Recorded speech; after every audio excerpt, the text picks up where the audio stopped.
이번 시간에 사도행전을 공부해 보도록 하겠습니다. 하나님의 말씀은 이 세상에서 가장 소중한 것이죠.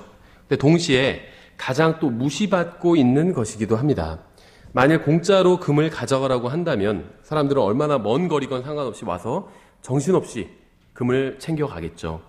보석을 준다고 하면 수단과 방법을 가리지 않고 와서 받아갈 것입니다. 하지만 안타깝게도 금은보석과 비교할 수 없을 정도로 소중한 하나님의 말씀이 놓여 있는데 아무도 관심을 갖지 않아요. 거의 대부분의 사람들이 관심을 갖고 있지 않죠. 오랫동안 펼쳐지지 않은 채 탁자에 놓여 있기도 하고 또 누구에게도 관심을 받지 못한 채 책장에 오랫동안 꼽혀 있기도 합니다. 여러분은 오늘 성경을 읽으셨나요? 여러분은 오늘 하나님의 말씀을 공부하셨나요?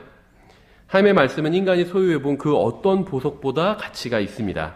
하나님의 말씀을 무시하지 마십시오. 말씀을 사랑하고 읽고 연구하고 암기하고 다른 사람들에게 전해주십시오. 그러면 인생이 많이 달라지게 될 겁니다.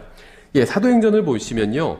사도행전은 1007개의 구절과 또 24,250개의 단어로 영어 킹제임스 성경 경우에 이루어져 있습니다. 사도행전은 초기 교회의 역사를 담고 있는 기본적으로 성격이 역사서입니다. 무슨 말이냐면 서신서들은 대부분 성격이 교리서입니다. 교리를 담고 있어요. 근데 사도행전은 성격이 교리서가 아니라 역사서라는 겁니다.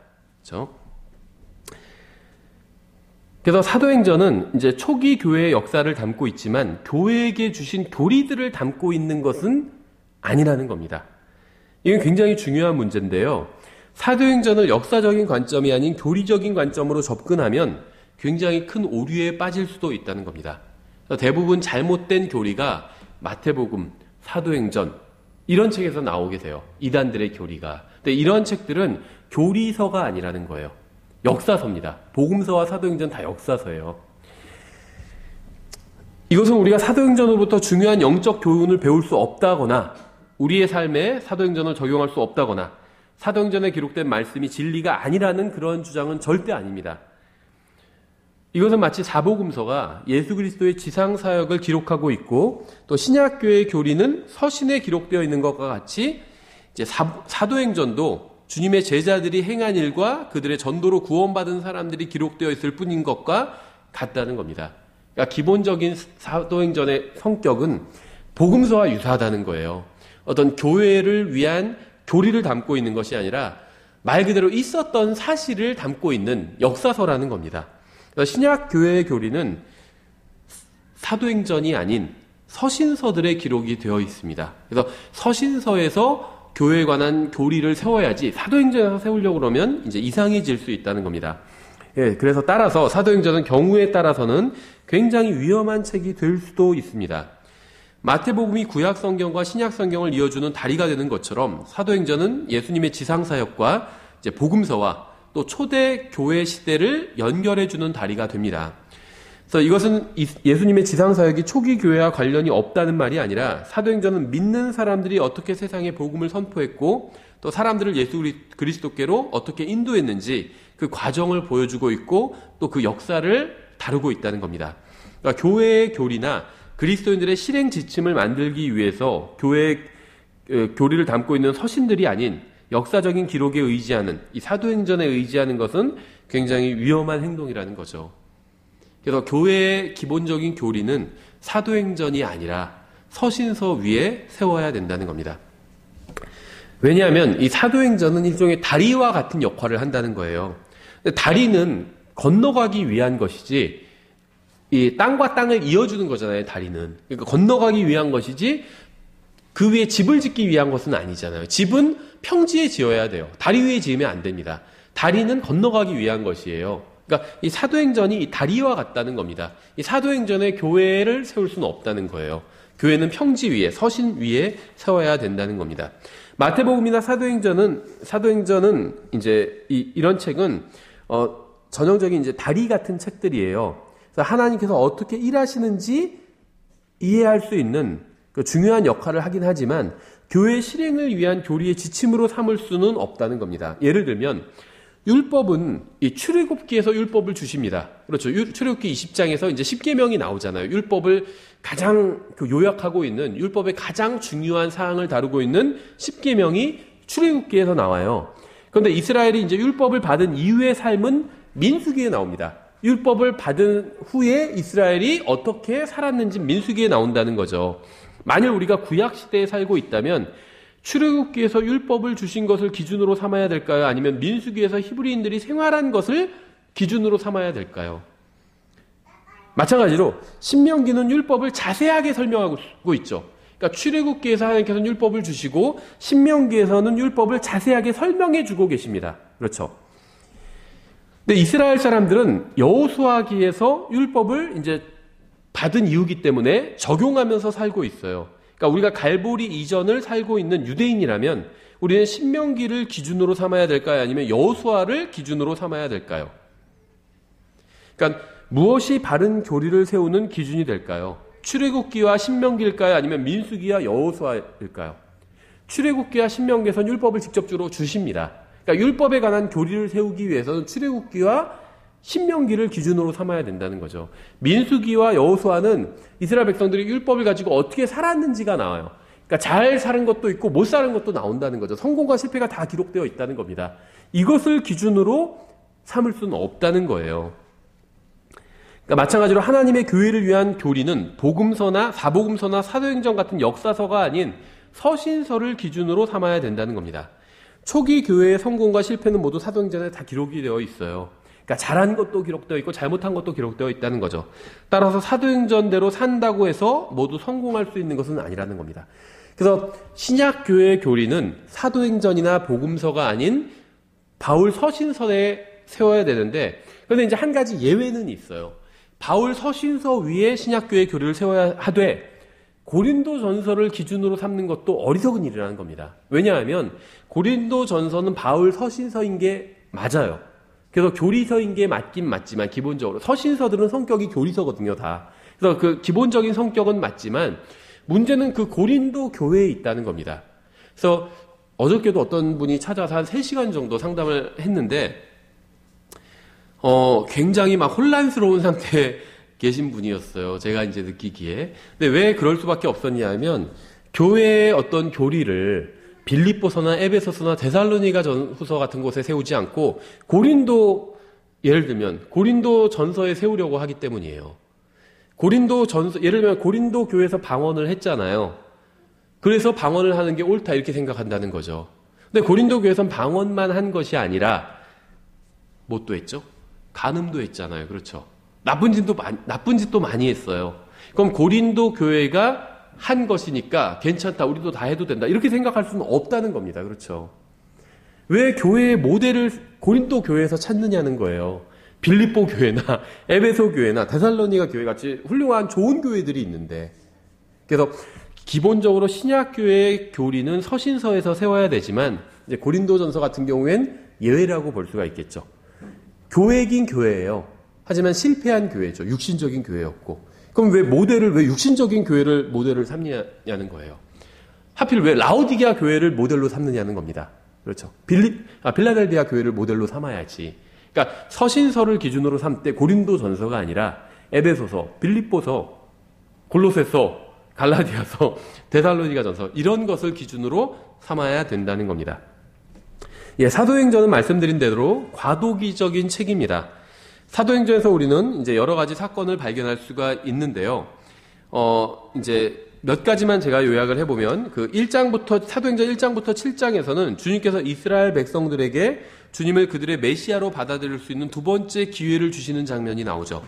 하지만 그들은 다시 주님을 거절합니다. 처음에 주님을 거절하고 십자가에 못 박아 죽인 것처럼 두 번째도 또 거절을 하죠. 그래서 그들은 주님의 말씀을 선포한 스데반을 돌로 쳐서 죽임으로 결국 2000년 동안 버림받은 채로 있게 됩니다. 그렇죠. 그래서 주님을 버린 대가로 2000년 동안 이스라엘은 버림받은 채로 있게 됩니다. 완전히 버림받은 것은 아니죠. 교회가 들림받아 올라가고 나면 다시 주님께서 이스라엘을 다루실 것입니다. 근데 그 전까지는 버림받은 채로 이스라엘이 있다고 로마서에서도 말씀하고 있습니다. 사도행전 8장에서 이방인은 개인적으로 등장을 합니다. 이스라엘은 이제 민족적으로 등장했어요. 7장에서는. 그런데 8장부터 이방인들이 나오기 시작하는데 다 개인적으로 나오기 시작합니다. 그래서 에디오피아 내시도 복음을 듣고 예수 그리스도를 하나님의 아들이라고 고백한 후에 이제 물로 침례를 받게 되죠. 사도행전 8장 36절에 그들이 계속해서 길을 가다가 어떤 물에 이름에 내시가 이르되 보라 여기에 물이 있으니 무엇이 내가 침례받는 것을 방해하리요 하며 침례는 구원받은 사람만 받아야 되잖아요. 그러니까 빌립이 이르되 만일 그대가 마음을 다하여 믿으면 받을 수 있느니라. 그러니까 내가 구원받은 사람이라면 받을 수 있지 않냐 하니까 빌립이 네가 마음을 다하여 믿었으면 그럼 구원받은 거다 이렇게 얘기한 거죠. 하니 그가 응답하여 이르되 예수 그리스도께서 하나님의 아들이심을 내가 믿노라 하니라. 그러니까 누가 구원받았는지 아닌지의 기준은 바로 구원 간증이 아니라 이 신앙 고백이라는 거죠. 구원 간증이 나쁘다는 게 아닙니다. 좋은 거지만 어떤 사람이 구원받았는지 아닌지 알 수 있는 그 기준은 신앙 고백이에요. 예수 그리스도에 관한 신앙 고백입니다. 근데 예수님이 하나님의 아들이심을 믿는다고 하면 그 사람은 구원받은 사람이 침례를 받기에 합당한 사람이라고 빌립은 그렇게 판단을 했죠. 세 번째, 사도행전 9장에서 이제 다소의 사울이 회심을 하게 됩니다. 이 사울은 다마스커스로 가는 길에서 다시 태어났죠. 하나님께서는 그를 이방인들을 위한 사도로 임명을 하셨습니다. 9장에 이제 그 사도 바울이 구원받는 장면이 나오는데 5절부터 6절에 그가 이르되 바울이 이르되 주여 누구시니까 하니 주께서 이르시되 나는 내가 핍박하는 예수라 가시체를 걷어차기가 내게 고생이라 하시거늘 그가 떨며 놀라 이르되 주여 내가 무엇을 하기 원하시나이까 하며 주께서 그에게 이르시되 일어나 도시로 들어가라 그러면 내가 반드시 해야 할 일을 듣게 되리라 하시니라. 그래서 이 사건에서 하나님께서 바울을 구원하신 방법을 주목해 볼 필요가 있겠죠. 내시는 하나님의 말씀, 즉 예수 그리스도의 죽으심과 묻히심과 부활에 관한 진리를 듣고 복음을 마음으로 믿어서 구원을 받았습니다. 사울은 십자가에 달리셨다가 부활하신 그리스도를 주님으로 인정하고 주님을 만나서 주님을 인정하고 이제 구원받게 되죠. 그래서 사실은요, 바울의 구원 간증을 들어보면 다분히 좀 체험적이에요. 그렇죠. 우리가 원하는 그런 간증이 아니라 체험적인 이야기를 해요. 내가 길을 가다가 환한 빛을 봤는데 음성을 들었고 이런 간증을 들으면 아마 많은 독립침례교회에서는 구원받은 사람은 아닌 것 같다 이렇게 생각할 겁니다. 근데 바울이 그런 구원 간증은 그렇게 했지만 서신서를 보면 바울이 기록한 물론 하나님의 성령님께서 바울을 움직여서 기록하게 하신 것이지만 이제 바울이 기록을 했잖아요. 그 바울의 서신서를 보면 바울의 신앙 고백들이 나와요. 근데 바울은 예수 그리스도께서 하나님의 아들이심을 여러 번 고백하고 있죠. 그래서 우리는 바울의 신앙 고백을 보고 바울의 간증은 다분히 체험적이었지만 바울의 신앙 고백은 제대로 된 고백이 들어가 있잖아요. 예수 그리스도께서 에디오피아 내시처럼 예수 그리스도께서 하나님의 아들이심을 고백하고 있잖아요. 그래서 우리는 바울이 구원받은 사람이라는 사실을 알고 있는 거죠. 네 번째, 사도행전 10장에서 베드로는 고넬료의 집으로 갔습니다. 근데 이방인의 집에 들어가는 것을 정통 유대인들은 다 꺼리고 있죠. 그런데 이제 성령님께서 친히 인도를 해주셨습니다. 그래서 거기서 이제 그 베드로는 이방인들에게 복음을 전하죠. 10장 44절에 베드로가 아직 이 말들을 할 때 성령님께서 말씀을 들은 모든 사람 위에 임하심에 이렇게 되어 있어요. 그러니까 이 말씀을 들은 사람들이 믿었기 때문에 성령님께서 임하신 것이겠죠. 이방인들은 물로 침례를 받기 전에 성령님으로 먼저 침례를 받았습니다. 그래서 이들이 예수 그리스도의 죽으심과 묻히심과 부활을 믿었을 때 이제 성령님을 선물로 받은 거죠. 이게 성령 침례예요. 그래서 이러한 이방인들의 회심은 이방인들이 구원받은 방식, 유대인들이 구원받은 방식과 같았고, 이 사건을 11장에서 교회에 이제 보고를 하게 됩니다, 베드로가. 그래서 이 놀라운 사건은 복음의 역사가 유대인에서 이방인으로 옮겨간 것을 보여줍니다. 유대인들이 사도행전 7장에서 예수님을 거부하고 난 이후에 복음의 역사가 이제 유대인에서 이방인에게로 완전히 옮겨가게 되죠. 그래서 사도행전을 보면 1장부터 12장에선 베드로가 중요 인물로 나와요. 근데 베드로는 유대인들을 위한 사도였었죠. 유대인들을 위한 유대인의 사도였습니다. 사도 바울은 이방인들의 사도죠. 그래서 13장부터 이제 끝까지는 사도 바울이 중요 인물로 나옵니다. 그러니까 복음의 역사가 유대인에서 이방인에게로 확 틀어졌기 때문에 그 중요 인물도 주인공이 중간에 바뀌게 돼버린 거죠. 물론 진짜 진정한 주인공은 성령님이시죠. 사도 바울은 이제 조연이겠죠. 다 베드로도 마찬가지고. 어쨌든 간에 중요 조연이 바뀌게 된 거죠, 중간에. 사도행전 15장에서 우리는 구원은 모세의 율법을 행하는 것과는 전혀 관계가 없고 오직 예수 그리스도께서 이루신 일을 믿음으로 받는다는 것만이 이제 관계가 있다는 이 예루살렘 회의의 결론을 볼 수가 있습니다. 사도들은 이 문제를 땅에서 묶었죠. 마태복음 18장 18절에서 너희가 땅에서 묶으면 하늘에서도 묶일 것이다 이렇게 말씀하셨죠. 근데 사도들이 모여서 묶은 것이 무엇이냐면 구원은 율법과는 모세의 율법과는 전혀 관계가 없다. 오직 예수님을 믿는 것과만 관계가 있다. 이렇게 결론을 내렸습니다. 무엇인가를 묶은 거예요. 그러니까 하늘에서도 묶인 것이죠. 이후에 사도행전의 초점은 바울과 그의 선교 사역에 맞춰지게 됩니다. 이후의 상황을 보여주는 핵심 구절이 바로 16장 31절이에요. 그들이 이르되 주 예수 그리스도를 믿으라. 그리하면 내가 구원을 받고 내 집이 받으리라 하며, 네가 믿으면 네가 구원받고 너희 집도 믿으면 너희 집도 구원받는다. 이런 의미겠죠. 사복음서는 예수 그리스도의 십자가 사건과 부활과 선교 사명을 기록하고 있습니다. 그래서 복음서는 예수님께서 승천하시기 전에 무엇을 행하시고 가르치셨는지를 보여주고 있어요. 근데 사도행전은 복음서가 증언한 것을 이어서 증언하면서 주님께서 성령님을 통해서 계속 진리를 가르치고 계심을 보여주고 있습니다. 그러니까 무슨 말이냐면 사복음서는 인간의 몸을 입고 오신 하나님께서 무엇을 가르치시고 무엇을 행하셨는지를 보여주고 있잖아요. 사도행전은 그 하나님께서 성령님을 통해서 여전히 동일한 일을 하고 계시다는 사실을 보여주고 있다는 겁니다. 마태복음은 예수님의 부활과 선교 사명으로 끝이 납니다. 예수님께서 부활하시고 지상 사명을 주시는 것으로 끝이 나죠. 마가복음은 예수님의 승천과 선교 사명으로 끝이 나요. 누가복음은 성령님께서 다시 오신다는 약속과 선교 사명으로 끝이 납니다. 요한복음은 재림의 약속과 선교 사명으로 끝이 납니다. 근데 사도행전은 이러한 모든 것으로 시작을 해요. 그래서 1장에서 우리는 부활, 승천, 성령님을 주신다는 약속, 재림의 약속, 선교 사명, 이런 것이 1장에서, 사도행전 1장에서 다 연결되고 있어요. 그러니까 보통 이 누가복음이 전편이고 사도행전이 후편이다, 이렇게 속편이다, 이렇게 이야기를 하고 맞는 이야기입니다.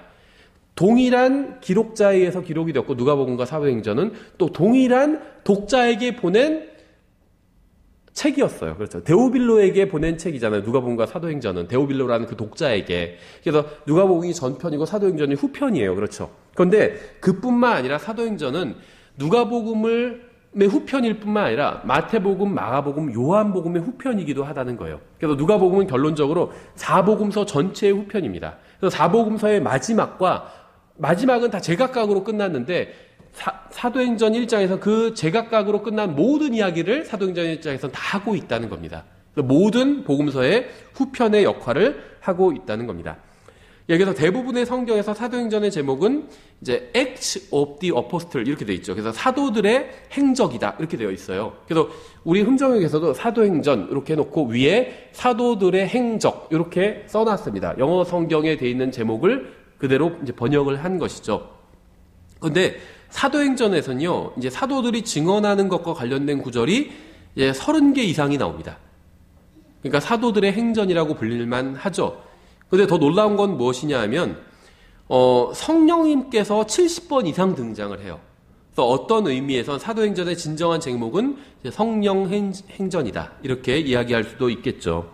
사도행전의 기록 목적은 교회의 역사와 성령님께서 내주하시는 능력을 주심으로 세상에 복음을 전하는 이제 그 남자와 여자, 각 개인의 역사를 기록한 것이 이제 사도행전의 기록 목적입니다. 사도행전은 승천하신 주님을 위대한 일꾼으로 소개하고 있고, 성령님을 능력의 원천으로 소개하고 있고, 그리고 믿는 사람들을 하나님께서 자신의 목적을 이루시는 도구로 이렇게 묘사하고 있습니다. 사도행전 1장의 첫 11구절, 그러니까 1장 1절부터 1장 11절까지에서 우리는 사도행전 전체를 요약하는 7가지 진리를 발견할 수 있습니다. 그것이 무엇인지 한번 이제 쭉 한번 열거를 해보겠습니다. 첫 번째 진리는 1장 1절부터 2절에 나와요. 오 데오빌러여, 예수님께서 행하시고 가르치기 시작하신 모든 일에 관하여 내가 작성한 이전 보고서는, 누가복음이죠. 그분께서 친히 택하신 사도들에게 성령님을 통해 명령들을 주신 뒤에 들려 올라가신 날까지의 일을 기록한 것이라. 그리고 그 이후의 일을 이제 내가 기록하겠다. 이런 내용이겠죠. 그래서 사도행전 1장 1절부터 2절에서 말하고 있는 것은 주님께서 계속 활동하신다는 겁니다. 성령님을 통해서. 복음서에선 주님께서 육신을 입고 활동하셨죠. 그런데 사도행전에서는 주님께서 활동하시는데 성령님을 통해서 활동하시는 겁니다. 그래서 자신의 목적을 이루고 자신의 백성에게 복을 주기 위해서 주님께서는 일을 시작하셨고, 계속해서 여전히 수행하고 계신다는 것을 보여주고 있는 거예요, 사도행전은. 예수님께서 지상에 계실 때 시작하신 일이 예수님을 믿는 사람들의 인생을 통해서 지속되어야만 한다는 것이 사도행전의 주제라는 겁니다. 예수님께서 33년 반 동안, 특히 3년 반 동안 지상사역을 하시면서 하신 일이 있잖아요. 진리를 전하시고 하나님 아버지 보시기에 선한 일을 하셨잖아요. 근데 그것이 예수님을 믿는 사람들의 인생에서도 반복되어야 된다, 이어져야 된다는 겁니다. 확대해서 해석하면, 적용하면 우리의 인생에서도 예수님께서 지상에서 하신 일이 이어져야 된다는 거예요. 하나님의 말씀, 진리를 선포하셨고 하나님을 기쁘시게 해드리는 선한 일을 하셨잖아요. 요약하면 예수님께서 이 세상에 오셔서 무엇을 하셨냐? 요약하면 두 가지예요. 진리를 전하셨고 가르치셨고 선포하셨고 하나님께서 기뻐하시는 선한 일을 하셨잖아요. 하나님의 말씀대로 하셨잖아요. 그것이 우리의 인생, 예수님을 믿는 우리의 삶 속에서도 이어져야 된다는 거예요. 그것이 우리가 구원받은 이후에도 이 세상에 남아있는 이유라는 겁니다. 예수님이 하시는 일을 우리가 바통을 이어받아서 계속 하게 하기 위해서 우리를 이 세상에 남겨두신 거예요. 두 번째는 3절인데 그분께서 순환을 받으신 뒤에 또한 자신이 살아계심을 절대 확실한 많은 증거들로 그들에게 보여주시고 40일 동안 그들에게 보이시며 하나님의 왕국에 관한 것들을 말씀하시고, 그래서 주님의 부활이 증명이 되었다는 걸 보여주고 있어요. 주님께서 부활하셔서 40일 동안 제자들 사이에서 다니시면서 절대 확실한 많은 증거들을 보여주셨죠. 그래서 이것이 사도들이 사도행전에서 전한 복음의 이제 기초를 이루고 있습니다. 그러니까 이 사도행전 1장 1절부터 11절까지는 사도행전 전체의 내용을 압축해서 요약하고 있다는 거예요. 그래서 첫 번째는 주님께서 계속 활동하신다. 두 번째는 주님의 부활이 증명되었다라는 것이고, 세 번째는 주님의 제자들이 위로를 받았다는 사실이 또 기록되어 있죠. 4절, 5절에. 또 그들과 함께 모이사 그들이 예루살렘을 떠나지 말고 아버지의 약속하신 것을 기다리라고 그들에게 명령하셨느니라. 그분께서 이르시되 그 약속하신 것에 대해서는 너희가 내게서 들었나니 참으로 요한은 물로 침례를 주었을 때 너는 이제부터 많은 날이 지나지 아니하여 성령님으로 침례를 받으리라 하시느니라. 그래서 제자들은 예루살렘을 떠나지 말고 아버지께서 약속하신 것을 기다리라는 명령을 받았습니다. 아버지께서 약속하신 것은 성령님께서 오시는 그것이었죠. 네 번째, 주님의 왕국이 또 확인이 됩니다. 6절, 7절에 그러므로 그들이 함께 왔을 때 그분께 여쭈어 이르되 주여 주께서 이때 그 왕국을 이스라엘에게 다시 회복시켜 주고자 하시나이까 하매 그분께서 그들에게 이르시되 그 때나 그 시기는 아버지께서 자신의 권능 안에 두셨으니 너희가 알 바 아니요. 이렇게 말씀하셨죠. 이것이 이제 왕국과 관련된 굉장히 중요한 말씀인데요. 제자들이 왕국에 관해서 이제 주님께서 승천하시기 바로 직전이잖아요. 그래서 바로 직전에 이제 직접적으로 주님께 질문을 한 거죠. 가장 궁금한 것을. 근데 무엇을 질문했냐면 왕국에 관한 것을 질문했는데 왕국이 존재합니까? 안 합니까? 이런 걸 질문한 것이 아니라 그 왕국이, 주님께서 지상에 세우실 그 왕국이 언제 시작됩니까? 그 시기를 물어본 것이었죠. 그러니까 주님께서는 무엇라고 말씀하셨냐면 왕국 같은 건 없다. 다 영적인 거고 실질적인 왕국은 세워지지 않는다. 이렇게 말씀하지 않으셨어요. 왕국의 존재를 인정하셨습니다. 다만 언제 지상에 세워지는지 그 시기는 너희가 알 바가 아니다. 이렇게 말씀하신 거죠. 너희는 그냥 기다려라. 이렇게 말씀하셨다는 겁니다. 그래서 주님께서 왕국을 이스라엘에 언제 회복하실 것인지 질문을 받으셨을 때 때와 시기를 아는 것은 그들에게 허락되지 않았다고 말씀하셨습니다. 왕국은 임할 것이지만 그 때와 시기는 아버지의 결정에 달려 있습니다. 그러니까 성경을 연구한다는 많은 사람들이 주님의 재림의 날짜를 계산하면서 특정한 날을 지목하죠. 뉴스를 근거로 종말이 가까웠고 재림이 가까웠다고 주장을 합니다. 예전에는 어떤 주장도 했냐면요. 이스라엘 근처 골짜기에 이제 그 시체들을 먹어치우는 그 독수리들이 많이 증가를 했다는 그런 뉴스가 한때 나왔었대요. 그래서 그것을 근거로 재림이 가깝다.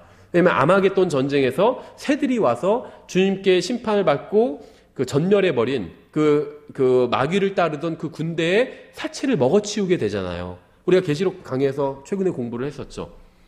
그러면 그 먹어치우려면 많은 새들이 필요할 거 아니에요. 근데 그 새들이 지금 모여들고 있다는 거예요. 그래서 그 뉴스를 근거로 주님의 재림이 가깝다. 이렇게 주장을 한 건데요. 그게 이제 몇 년 전, 10여 년 전에 있었던 일이에요. 근데 그 후에 어떻게 됐는지 아세요? 그 새들이 다 사라져 버렸대요. 그러니까 그 새들이 모였다고 해서 그 육식성 그런 새들이 모였다고 해서 주님의 종말이 가깝다. 이렇게 뉴스를 근거로 예언을 해석하면 안 된다는 겁니다. 새들이 사라져버렸어요, 지금은. 그러면 주님의 재림이 멀어진 건가요? 그건 아니라는 거죠. 주님은 언제든지 오실 수가 있어요. 무슨 뉴스가 나온 건 상관없이 언제든지 오실 수 있다는 겁니다. 제가 그분들이 이 강의를 들을지 안 들을지 모르기 때문에 좀 조심스럽긴 한데, 이제 교제를 제가 나누는 분들 중에 저희 교회는 제가 알기에는 그런 분이 없는데, 이제 저와 교제를 나누는 분 중에 주님의 재림이 굉장히 가깝다 이렇게 얘기하시는 분들이 있어요. 그렇게 믿는 건 문제가 없습니다. 주님께서 빨리 오셨으면 좋겠다. 이거는요, 모든 신실한 성도들의 희망사항이죠. 주님께서 오늘 오셨으면 좋겠어요. 빨리 오셨으면 좋겠습니다. 주님께서 빨리 오셨으면 좋겠다고 바라는 것은 전혀 문제가 없어요. 그런데 이제 날짜를 특정하면 잘못된 거예요. 어떤 일을 근거로 주님께서 2017년에 오실 것 같다, 아니면 2018년에 오실 것 같다. 굉장히 신실하고 훌륭한 형제님인데, 이제 저희 교회 다니시는 분이 아닌데 최근에 교제를 나누다가 전화로 그런 얘기를 하시더라고요. 2018년에 오실 것 같다. 그래서 저보다 나이도 많고, 그렇기 때문에 제가 이제 좀 뭐라고 하기가 그래서 그냥 얘기는 안 했는데, 그래서 주님께서 빨리 오시면 좋죠, 그렇게만 얘기를 했는데, 그러면서 어떤 미국에 있는 그리스도인들이 근거를 제시한다. 2018년 11월 3일쯤에 오실 것 같다. 그런 생각이 많이 든다. 막 이런 얘기를 하시더라고요. 그런데 성경에서는요, 그 날과 시각을 모른다고 그랬잖아요. 그런데 어떻게 11월 3일에 오시고 몇 월 며칠에 오시고 이걸 지정할 수가 있어요. 모른다고 해요. 아들도 모른다고 했는데. 그렇죠. 그럼 이런 얘기를 하면요, 어떤 분 이런 얘기를 하는 것도 들은 적이 있어요. 제가 계속 가르치면서 날과 시각은 아무도 알 수 없습니다. 아들도 모릅니다. 아들 하나님도 모르고 오직 아버지 하나님만 아십니다. 이렇게 가르치니까 할 말이 없잖아요. 그런데 뭔가 지정하고 싶어요. 그러니까 날과 시각은 모르지만 성경의 때와 시기는 알 수 있다고 했습니다. 또 이렇게 얘기를 하더라고요. 근데 그분도 이제 교제를 나누는 분인데, 거기서 바로 이제 또 그거 절대 아닙니다, 이렇게 또 면박을 주기가 좀 그래서 꼭 그렇지만 않아요, 이렇게 부드럽게만 이렇게 반대를 했는데, 사실 성경에서 뭐라고 하면 때와 시기도 모른다고 그랬어요. 날과 시각만 모르는 것이 아니라 때와 시기도 몰라요. 날과 시각은 모르고요, 모른다고 말씀하셨죠. 때와 시기에 관해서는 너희가 그것을 알 바 아니라고 말씀하셨어요. 알 바 아니라고 하셨어요. 모른다는 거예요. 그렇죠. 그러니까 어떤 사람들은 주님의 재림의 시각이나 날은 알 수 없지만 때와 시기는 알 수 있다 이렇게 주장하지만, 주님께서는 분명히 1장 8절에서 우리가 때와 시기도 알 수 없다고 말씀하셨어요. 그건 우리와 관련된 것이 아니라고 말씀하셨죠. 그냥 왕국을 기다리라고 말씀하셨습니다. 그렇죠. 그러니까 이 하늘 왕국은 임할 거예요. 그래서 주님께서 왕국에 대한 구약 성경의 약속을 기다리는 제자들을 책망하지는 않으셨습니다. 그랬더라면 모든 대언자들도 책망을 받아야 되겠죠. 모든 대언자들이 다 왕국을 기다렸으니까. 그러니까 왕국이 언제 오는지는 아무에게도 알려지지 않았습니다. 하나님께서 자신의 왕국을 지상에 세우실 것이고, 우리는 언제 임할지 모르는 그 왕국을 믿음으로 기다려야만 합니다. 깨어서 기다려야 돼요. 이게 우리가 해야 될 거지, 그게 언제 임하는지 계산해서 알려고 하는 것은 믿음이 아니라는 거죠. 모른다고 하셨고, 때와 시기도 우리가 알 바가 아니라고 하셨잖아요, 제자들에게. 그거 기다리라고 하셨잖아요. 그럼 기다리는 게 우리가 할 일이지, 그걸 알려주지 않으신 걸 계산해서 알아내려고 하는 건 오히려 불신이라는 거죠.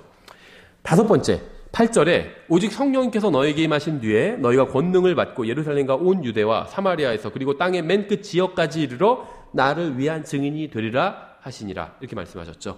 그래서 주님의 증인들이 무엇을 해야 되는지 주님께서 이제 교육을 해주신 겁니다. 증인들은 누구를 전해야 되고 어디까지 전해야 되는지, 그 장소를, 또 자신들의 사명에 관해서 이제 주님께서 승천하시기 바로 직전에 교육을 받았습니다. 이들이 무엇을 해야 되는지는 나를 위한 증인이 되리라는 말씀 속에 다 담겨 있죠. 이들은 전 인생을 통해서 실행해야 되는 사명은, 이 제자들이, 또 우리가 전 인생을 통해서 실행해야 되는 사명은 복음을 다른 사람들에게 전하는 것입니다. 구원받지 않은 사람에게 복음을 전하는 것, 이것이 우리의 사명이라는 거예요. 이 제자들이 전해야 되는 주제는 주 예수 그리스도 자신이었습니다. 그분의 인격이라는 거예요. 그러니까 사실은요, 정확히 말하면 우리는 어떤 교리를 가르치고 교리를 전하고, 그게 우리의 사명이 아니라는 거예요. 우리의 사명은 어떤 thing, 어떤 것 안에 있는 것이 아니라 person, 인격 안에 있어요. 우리는 그 인격이신 예수 그리스도를 전하는 겁니다. 예수님을 가르쳐야 돼요. 우리가 아무리 교리를 잘 가르친다 해도 예수님을 잘 가르치지 못하면 그건 성경을 잘 가르친 게 아니에요. 예를 들면 제가 아무리 성경을 잘 가르쳐서 막 교리를 잘 가르치고 저에게 교리를 배운 사람들이 막 교리를 줄줄줄 외우고 성경 구절을 막 수백 구절 암송한다 할지라도 예수님과 개인적인 교제가 없다면 전 성경을 잘못 가르친 겁니다. 여러분도 마찬가지예요. 아무리 성경 교리를 잘 알고 성경 구절을 막 몇백 구절을 암송한다 할지라도 예수님과 개인적인 교제가 없으면 그건 성경을 허투루 배운 거예요. 우리가 전해야 될 주제는 예수 그리스도예요. 그분의 인격자이신 그분입니다. 그분을 알아야 돼요. 성경을 아무리 많이 알고 아무리 많이 완성해도 예수님을 알지 못하면 그분과 어색해요. 기도를 하려고 하니까 어색해요. 서먹서먹하고 할 얘기가 없어요. 그럼 성경을 잘못 배운 거예요. 할 얘기가 있어야 돼요. 반가워야 돼요. 예수님과 교제 나누는 게 즐거워야 돼요. 즐겁지 않으면 성경을 잘못 배운 거예요. 그러니까 우리의 사역의 핵심은 어떤 것에 있지 않습니다. 무슨 주의를 선포하고 전천년주의를 막 전파하고 무슨 그런 게 우리의 사명이 아니라는 겁니다. 예수 그리스도를 전하는 게 우리의 사명이 되어야 된다는 거예요. 교회나 종교나 신조의 증인이 아닙니다. 우린 예수 그리스도의 증인이에요. 나를 위한 증인이 되리라 이렇게 말씀하셨잖아요. 그래서 제자들이 전해야 될 장소는 예루살렘, 유대, 사마리아 땅끝 지역이었어요. 땅끝까지였습니다. 그러니까 전 세계 전체라는 거죠. 우주를 제외한 전 세계가 우리가 복음을 전해야 되는 장소라는 겁니다. 따라서 교회는 선교 기관이 되어야 돼요. 선교회 같아야 됩니다. 교회는. 참된 교회의 회원은 선교사 가족으로 태어난 것과 같습니다. 선교사 부부가 형제와 자매가 만나서 결혼해서 우리가 먼 지역에 가서 복음을 전하자 합의를 해서 먼 지역에 갔어요. 복음을 전했어요. 선교를 간 거죠. 다른 말로 하면. 그 부부는 선교사 부부죠. 근데 그 사이에서 자녀가 태어났습니다. 그럼 선교사 가족으로 태어난 거잖아요. 교회가 그와 같다는 거예요. 교회에 다니는 모든 사람들은요. 선교사 가족으로 태어난 것과 같습니다. 예수 그리스도께서는 최고의 선교사예요. 자신의 몸인 교회도 자신의 일을 하기를 원하십니다. 이런 얘기가 있어요. 예수님께는 12명의 제자가 있었는데 11명은 선교사가 되었고 그렇죠. 복음을 전하러 돌아다녔잖아요. 예수님의 제자들은. 선교사가 되지 않은 한 사람은 배교자가 되었다. 이런 말이 있어요. 유다죠. 그렇죠. 그래서 예수님을 따르는 사람들은 다 선교사가 되어야 됩니다. 왜냐하면 예수님은 최고의 선교사이기 때문에. 다만 선교지를 꼭 먼 곳에 가야 될 필요는 없어요. 예루살렘, 자기 동네라는 거죠. 또 땅 끝까지 먼 곳이라는 거죠. 먼 곳에 갈 수도 있고 옆에 나라에 갈 수도 있고 옆에 동네에 갈 수도 있고 우리 동네에 있을 수도 있고 어디서든 예수님을 증언하면 그게 선교사인 거예요. 그렇죠. 여섯 번째, 사도행전 1장 1절부터 11절까지 그 말씀하고 있는 사도행전 전체에 나오는 진리를 강조하고 있는데 보여주고 있는데 여섯 번째 진리는 무엇이냐면 이제 주님의 승천이 이루어졌다는 겁니다. 9절에 이것들을 말씀하신 뒤에 그분께서 그들이 보는 동안 들려 올라가시니 구름이 그분을 받아들여 그들이 보지 못하게 하더라. 그래서 교회의 머리는 부활했고 영광을 받았고 아버지의 오른편에 앉아 계십니다. 승리의 주님께 보내심을 받은 사람들은 큰 확신을 가지고 있어야 됩니다. 주님께서 승천해서 올라가셨어요. 모든 걸 다 이기셨습니다. 우리가 확신을 가지고 복음을 전해야 된다는 거죠. 일곱 번째는 주님의 재림이 약속되었다는 사실입니다. 10절부터 11절에 그분께서 올라가실 때 그들이 똑바로 하늘을 바라보고 있는데 보라 흰옷 입은 두 남자가 그들 곁에 서며 또 그들이 이르되 너희 갈릴리 사람들아 너희가 어찌하여 서서 하늘을 바라보느냐 너희를 떠나 하늘로 들려 올라가신 이 동일한 예수님께서는 너희가 그분께서 하늘로 들어가심을 본 그대로 오시리라 하니라. 그래서 재림에 관한 약속을 주고 있죠. 복음의 시대가 끝나면 주님께서는 이 세상으로 돌아오셔서 자신의 영원한 목적을 이루실 것입니다. 그래서 사도행전은 주님께서 계속 일하시고 계시고 주님의 부활을 증명하고 있고 제자들을 위로하고 있고 왕국의 존재를 확인해주고 있고 증인들을 교육해주고 있고 승천을 성취했고 또 재림을 약속하는 그러한 책이라는 겁니다. 그래서 이 7가지 주제는 지금 1장 1절부터 11절에 나와 있지만 사도행전 28장까지 반복해서 계속 거듭 반복해서 사도행전 전체에 나오고 있어요. 그래서 1장 1절부터 11절까지는 앞으로 사도행전 28장에 나오는 내용들을 아주 간략하게 요약해서 잘 보여주고 있다는 겁니다.